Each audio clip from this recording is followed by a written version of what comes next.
Hello friends, welcome to Sunday class. और मैं आपके सामने फिर उपस्थित हूँ एक नई कहानी लेकर, एक नया मोटिवेशन लेकर, एक नई राह लेकर, एक नई सोच लेकर। बच्चों, हम दोस्त बचपन से ही बनाने लगते हैं। जैसे ही हम स्कूल जाते हैं तो हम छोटे होते हैं लेकिन हम दोस्त बना लेते हैं, और एक नहीं अनेक दोस्त बनाते हैं। और जब हम छोटे होते हैं तो हमारे दोस्तों की संख्या भी बहुत ज्यादा होती है, लेकिन जैसे जैसे हम बड़े होते जाते हैं हमारे दोस्त कम होते जाते हैं लेकिन खास होते जाते हैं। तो ये बहुत जरूरी है कि हम दोस्त कैसे बना रहे हैं, वो दोस्त कैसे हैं। इंग्लिश में एक कहावत है कि अ friend in need is a friend Indeed. तो जो हमारे मुसीबत में, जो हमारे दुख में, जब हम गलत रास्ते पे हों, जो हमें सही राह दिखाए वही सच्चा मित्र है। ये नहीं हमारी चापलूसी करके हमें मक्खन ये लगाकर कोई हमारा दोस्त बना रहे और हम अच्छे नहीं लग रहे हैं। जो कपड़े हमने पहने हैं अगर हम उसमें अच्छे नहीं लग रहे हैं, हमारे मुंह पर वो दोस्त बोल दे कि आप अच्छे नहीं लग रहे हो, आप जाकर दूसरा कपड़ा पहनो, तो वो असली माने में हमारा दोस्त है। अगर हम गलत रास्ते पे हों तो वो बिना हिचक वो हमें बता सके कि हम गलत रास्ते पे हैं, वो हमारा दोस्त है। दोस्त तो लाखों आते हैं और चले जाते हैं, लेकिन असली दोस्त की पहचान मुसीबत के समय होती है।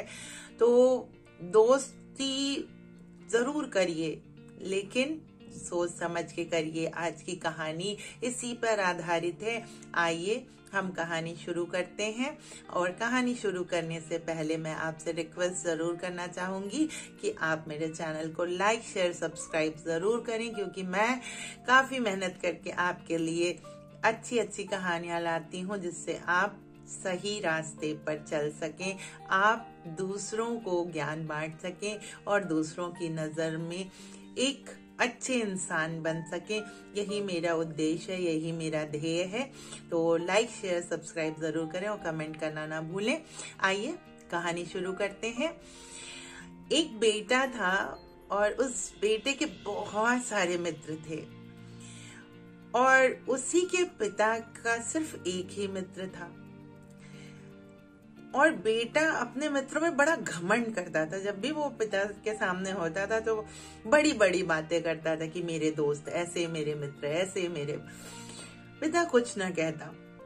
कभी कभी पुत्र ये भी पूछ बैठता था कि पिताजी आपके कितने दोस्त हैं, और जब पिता कहता मेरे एक ही दोस्त हैं, तो वो खिलखिलाकर हंस उठता था और उनका मजाक बना लेता था। एक दिन पिता ने कहा कि बेटा, कल रात 2 बजे मैं और तुम दोनों मिलकर तुम्हारे मित्र, तुम्हारे सबसे खास मित्र की परीक्षा लेंगे। बेटा भी सहर्ष मतलब खुशी से तैयार हो गया। कहता हाँ हाँ पिताजी, आप मेरे परम मित्र की मीन्स बेस्ट फ्रेंड की परीक्षा ले सकते हैं। तो आज का दिन तो वो खुशी खुशी बीत गया। दूसरा दिन आया। वो बेसब्री से इंतजार कर रहा था कि कैसे आए और मैं अपने दोस्त से मिलूं और पिताजी को गलत साबित कर दूं। वो रात आई, 2 बजा, और पिता पुत्र उस दोस्त के दरवाजे पे गए। बेटे ने दरवाजे को खटखटाया। 1 बार खटखटाया, कोई आवाज नहीं आई। 2 बार खटखटाया, कोई आवाज नहीं आई। 3 बार खटखटाया, कोई रिस्पॉन्स नहीं आया। अब वो लगातार खटखटा रहा था। तब तक अचानक उसे अंदर से आवाज सुनाई दी कि मम्मी जाकर कह दो उससे कि घर पर कोई नहीं है, वो घर पर नहीं है। ये सुनकर उस लड़के का दिल एकदम निराशा से भर गया। वो जैसे टूट गया हो। उसे बहुत हताशा हुई, बहुत निराशा हुई। वो अपने पिता से आंख नहीं मिला पा रहा था। बड़े दुखी मन से, बड़े भारी मन से वो घर वापस आया। पिता ने कहा कि ठीक है बेटा, तुम्हारे मित्र की परीक्षा हो गई है। अब ऐसा करते हैं, चलो हम मेरे मित्र की परीक्षा लेते हैं। तुम्हारे मित्र की बारी खत्म, अब हम चल के अब मेरे मित्र की परीक्षा लेते हैं, देखते हैं मेरा वो एक मित्र सही है या नहीं है, वह भी तुम्हारे मित्र की तरह तो नहीं है। तो दूसरे दिन रात के 2 बजे पिता पुत्र अपने दोस्त के यहाँ जाते हैं। पिता जो है दरवाजा खटखटाता है, जैसे ही वो दरवाजा खटखटाता है और आवाज देता है, अंदर से आवाज आती है, आया मित्र, 1 मिनट बस इंतजार करो, मैं आ रहा हूँ। ऐसी आवाज आते आते दरवाजा खुलता है। तो पिता पुत्र उस मित्र को देखकर एकदम भयभीत से हो जाते हैं। उसके एक हाथ में नोट का थैला था और दूसरे हाथ में तलवार। पिता देखकर कहते हैं कि अरे मित्र, ये क्या लिए हुए हो? तो वो मित्र बोल पड़ता है, कहते हैं कि मेरे मित्र को 2 बजे रात को मेरी आवश्यकता पड़ी है, तो जरूर किसी आवश्यक कार्य की वजह से कोई इम्पोर्टेंट काम होगा या उसको कोई मुसीबत होगी, तभी वो मेरे पास आया है। और इतनी रात में अगर मित्र सहायता मांगने आया है तो 2 ही कारण हो सकते हैं। एक कारण तो ये हो सकता है कि उसे पैसे की आवश्यकता हो, तो ये थैला मैं इसलिए लेके आया हूँ कि अगर मेरे मित्र को पैसे की आवश्यकता हो तो मैं ये थैला देकर उसकी मदद कर दूं। और दूसरा कारण है किसी से वाद विवाद झगड़ा हो गया हो या कोई उसे डरा धमका रहा हो, तो मैं दूसरे हाथ में तलवार लेके आया हूँ कि मैं अपने मित्र के साथ उसके साथ जा सकूं और उसको उस मुसीबत से निकाल सकूं। पिता की आंख भर आई और बेटा भी रो पड़ा। वो उस मित्र अंकल के पैर पर गिर पड़ा और कहने लगा कि आज मैंने सच्चे मित्र का उदाहरण देख लिया है, आज मेरी आंख खुल गई है।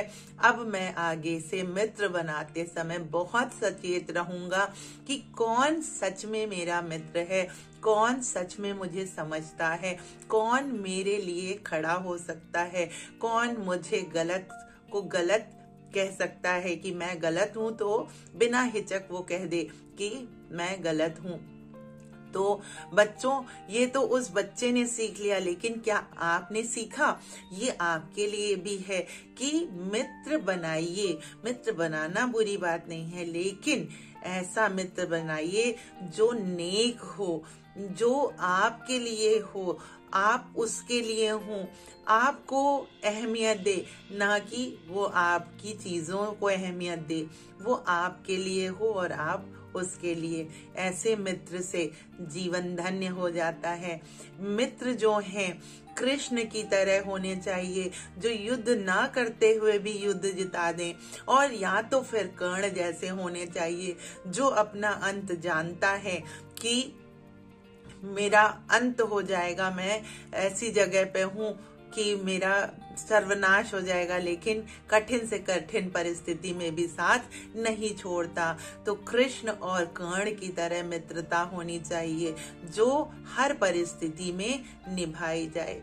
तो उम्मीद करती हूँ कि आपको यह कहानी समझ में आई होगी, अच्छी लगी होगी। और अगर आपको अच्छी लगी तो एक बार फिर रिक्वेस्ट है कि लाइक, शेयर, सब्सक्राइब करना ना भूलें और कमेंट करना तो बिल्कुल ना भूलें। मैं फिर हाजिर होंगी आपके सामने एक नई कहानी लेकर। तब तक के लिए धन्यवाद।